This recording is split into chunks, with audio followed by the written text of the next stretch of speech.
Selamat pagi peserta didik saya. Beberapa yang sudah masuk bisa mendengarkan saya atau tidak?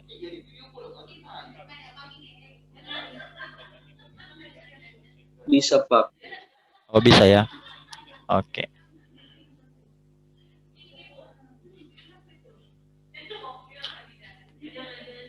Masih ada waktu kurang lebih 7 menit lagi. Silakan persiapkan dirimu.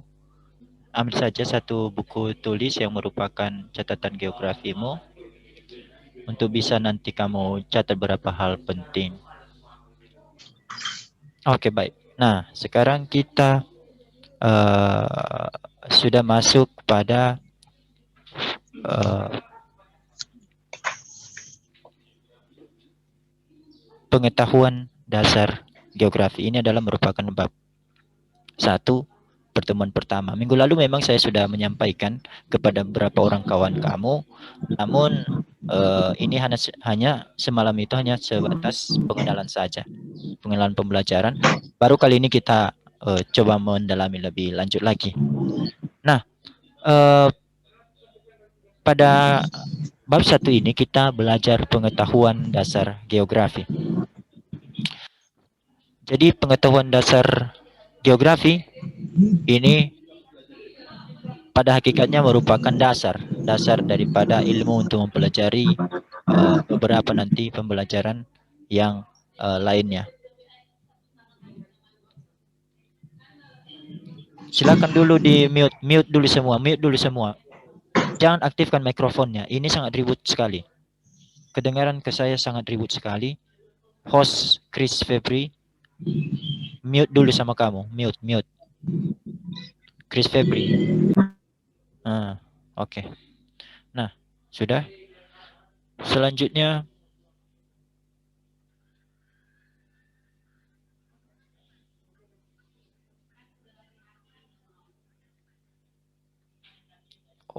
sedikit. Oke, baik. Nah, untuk di pembelajaran awal ini kita belajar beberapa hal. Di bab 1 ini kita ada 1, 2, 3, 4, 5 kali pertemuan. Ada 5 kali pertemuan. Di pertemuan 1 ini kita membahas ruang lingkup pengetahuan dasar geografi, ini dia. Kemudian pertemuan selanjutnya nanti kita belajar objek dan aspek geografi. Kemudian baru masuk kita ke konsep esensial geografi. Lalu kemudian kita masuk pada prinsip-prinsip dalam geografi. Kemudian yang terakhir kita belajar pendekatan geografi. Nah, ini adalah ruang pembelajaran kita di bab 1. Jadi ada berapa kali pertemuan kita nak? Ada sampai 5 kali pertemuan.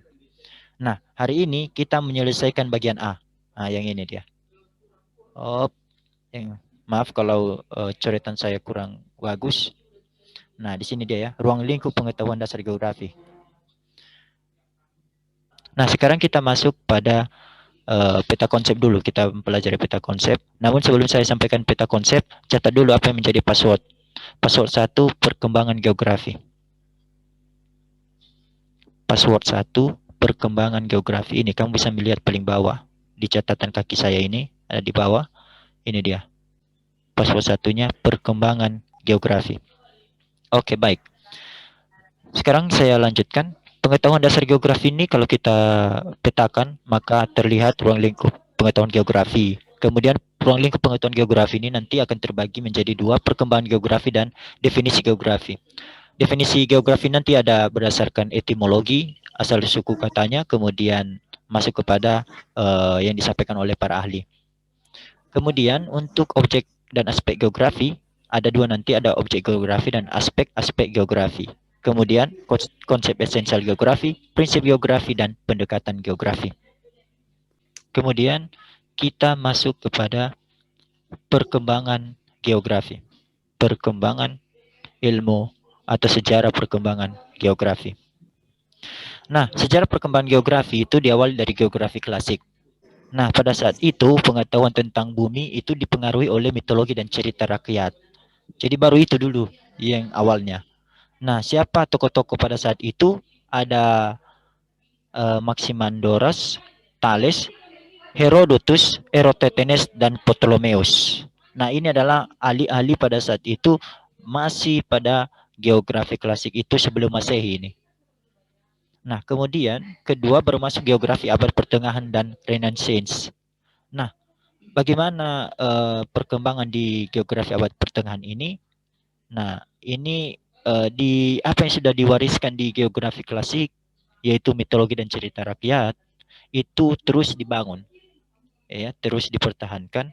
Nah, pada saat itu sudah menyebar di beberapa negara-negara Eropa yang namanya pengetahuan geografi ini.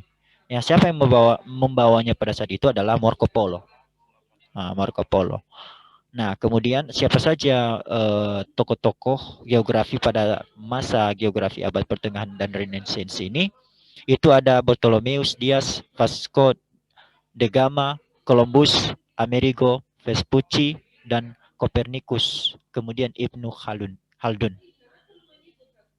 Nah, kemudian masuk kita ke geografi modern.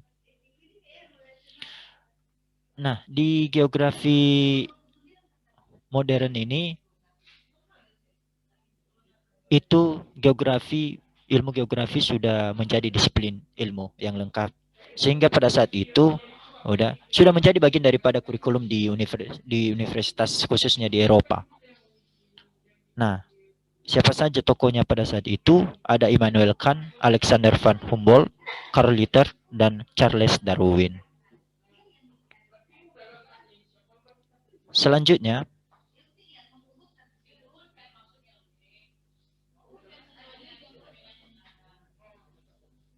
nah, masuk kita ke geografi akhir abad ke-19.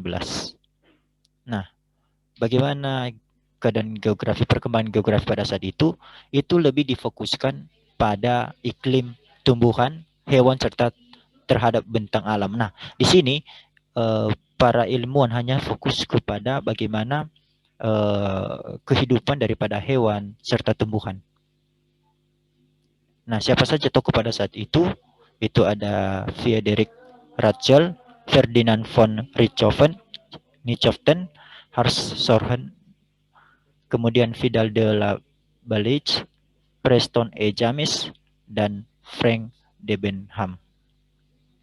Nah, baru akhir-akhir ini itu di geografi mutakhir atau saat ini yang sudah kita kenal, yang pada saat ini juga itu perkembangan geografi sudah mengarah kepada upaya pemecahan masalah yang dihadapi oleh manusia.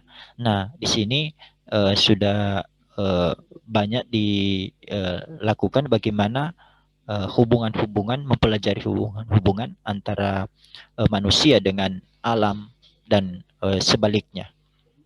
Nah, siapa tokohnya? Itu ada Peter Haggett. Kemudian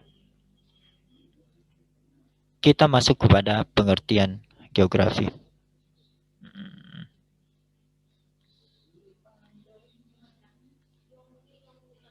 Nah,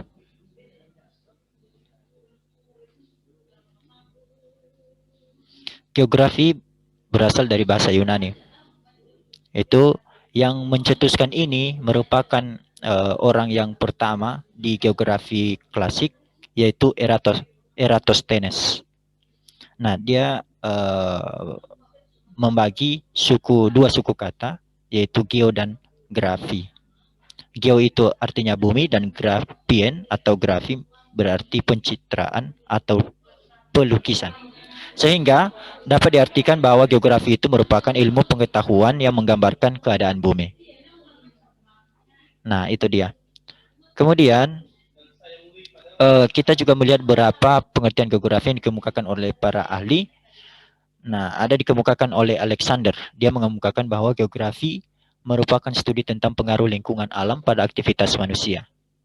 Kemudian Bintarto juga mengatakan tokoh geografi Indonesia mendefinisikan bahwa geografi merupakan ilmu pengetahuan yang mencitrakan, menerangkan sifat-sifat bumi, menganalisis gejala-gejala alam dan penduduk, serta mempelajari corak yang khas mengenai kehidupan dan berusaha mencari fungsi dan unsur dalam ruang waktu.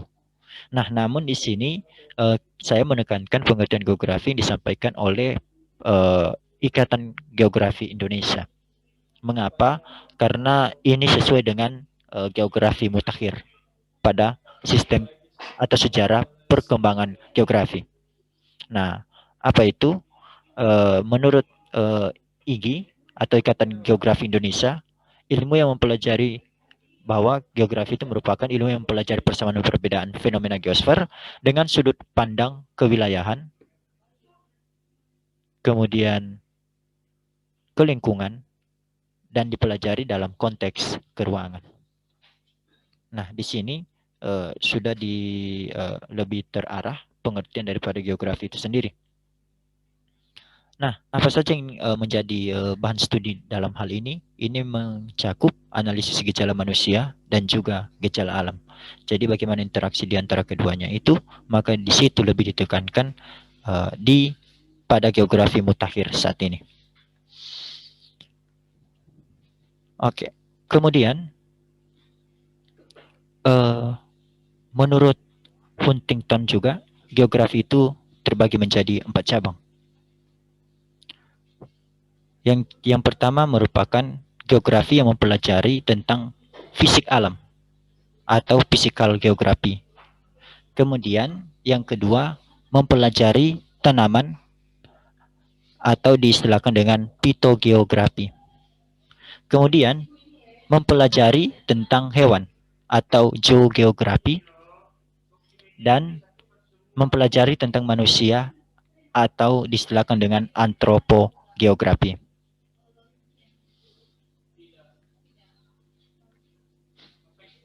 Nah, kemudian kita masuk kepada ilmu daripada penunjang geografi. Oke.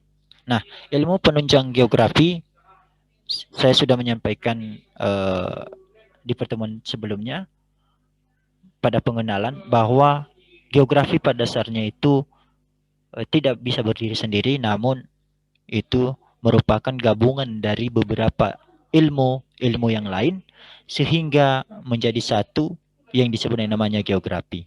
Kan begitu dia.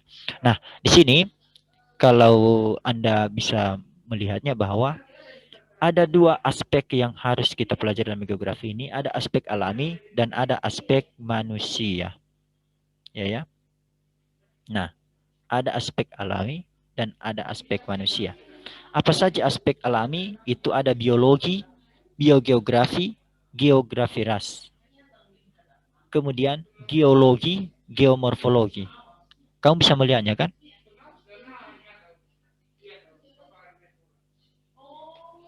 Bisa, Pak. Bisa ya. Nah, jadi di sini coba dulu saya ini ya. Sebentar ya. Ya, Pak.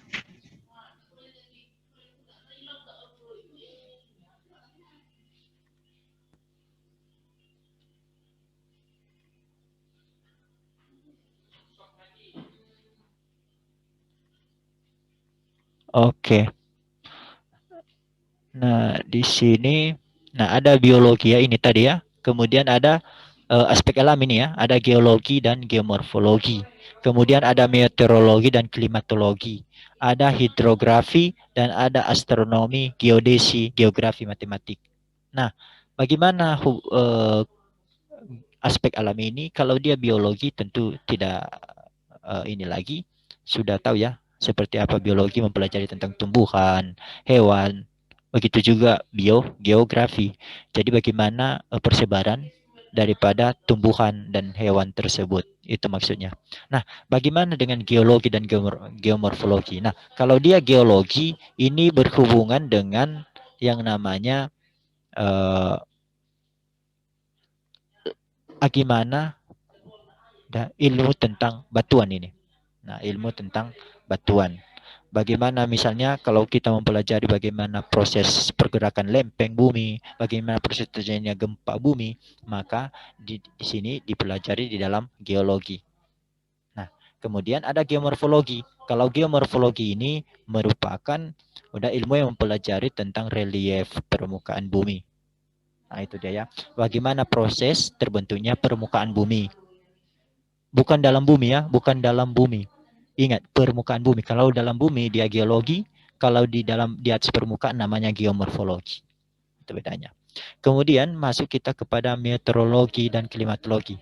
Kalau meteorologi itu berhubungan dengan udah iklim dan cuaca. Makanya ada klimatologi, berarti iklim. Udah meteorologi. Nah, ini satu ini hubungan ini memiliki hubungan yang erat satu sama lain, meteorologi dan klimatologi. Udah mempelajari tentang cuaca dan iklim. Itu dia. Kemudian masuk kita kepada hidrogeografi. Kalau hidro sendiri itu asal kata daripada air itu hidro. Hidro itu adalah air. Nah, hidrografi mempelajari ilmu tentang air. Air hidrografi ini lebih kepada di daratan. Penekanannya di daratan. Sedangkan nanti kalau oceanografi yang di bawah ini merupakan di laut ini, ocean. Di laut. Oke. Kemudian kita masuk kepada astronomi. Nah, astronomi ini berhubungan dengan bintang. Itu ya, Nak ya. Nah, ini berhubungan dengan bintang. Ini astronomi berhubungan dengan bintang. Berhubungan dengan bagaimana planet-planet. Nah, kalau dia mempelajari planet, maka dia masuk ke dalam disiplin ilmu astronomi. Kemudian geodesi. Udah ya. Nah, geodesi ini bisa masuk dalamnya peta. Udah. Begitu. Nah, matematis, begitu geografi matematis di dalamnya kita juga belajar tentang matematika, perhitungan-perhitungan segala macam, maka dikatakan dia sebagai geografi matematis. Kemudian di aspek manusia juga kita belajar tentang sejarah. Ada seperti tadi kita belajar sejarah perkembangan geografi, maka dia masuk kepada sejarah. Bagaimana sejarah berkembangnya Indonesia misalnya, mulai dari zaman prasejarah, sejarah sampai saat ini, maka kita belajar dalam sejarah geografi. Dan kemudian ada hubungannya dengan geopolitik atau geografi politik. Nah, kita juga belajar politik. Cuman dalam hal ini masih ada hubungan dengan keadaan alam. Salah satunya misalnya bagaimana kerjasama antar suatu negara dengan negara yang lain, negara maju dan negara berkembang. Nah, itu bagian daripada geografi. Nah, ini sudah masuk ke dalam unsur politik. Makanya dikatakan dia geografi politik. Kemudian ekonomi. Nah, kita belajar ekonomi juga. Bagaimana udah perkembangan suatu wilayah. Dilihat daripada keadaan ekonomi wilayahnya. Maka kita belajar dalam geografi ekonomi. Kemudian sosiologi, kita belajar juga bagaimana keadaan masyarakat. Udah, tentu ada hubungannya dengan kebudayaannya. Ada hubungannya dengan keadaan alam. Di mana terbentuk sebuah kebudayaan bisa karena dipengaruhi oleh alam itu sendiri. Nah, maka kita belajar namanya geografi sosial. Kemudian masuk kita kepada antropologi. Ini aspek manusia semua ya. Nah, antropologi. Nah, ini mempelajari tentang bagaimana kehidupan manusia. Itu dia. Nah, ini aspek alami yang di atas ini ya, aspek alami ini udah tentu ada hubungannya dengan aspek manusia. Maka kita mempelajari ini di geografi mulai dari kelas 10 sampai kelas 12. Jadi tidak sekaligus kita mempelajarinya, namun bertahap. Tentu ini nanti ada hubungan antara aspek alami dengan aspek manusia yang menimbulkan suatu fenomena. Itu dia. Oke. Kemudian kita masuk ke habis ya. Oke. Nah, baik.